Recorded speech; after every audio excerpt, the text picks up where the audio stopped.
corruption. Isa itong problema na matagal na nating kinakaharap.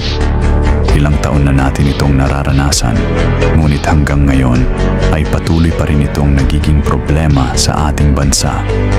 Hindi lang pera ang ninakaw ng mga corrupt, kundi pati ang buhay at pangarap ng iba. Hanggang kailan natin ito titiisin? At bakit kailangang magtiis kung pwede naman itong solusyonan? Ano nga ba talaga ang pinaglalaban natin? Kagustuhan natin o hustisya? Hindi na dapat tayo nagtitiwala sa gobyerno at wala na dapat tayong pinipiling kulay sa politika. Dahil ang kulay ang naghihiwalay sa atin sa iisang layunin. Ginagawa tayong laruan ng mga tao sa itaas at ginagawa tayong tungtungan ng kanilang mga paa. Isa itong masakit na katotohanan na dapat nating maintindihan.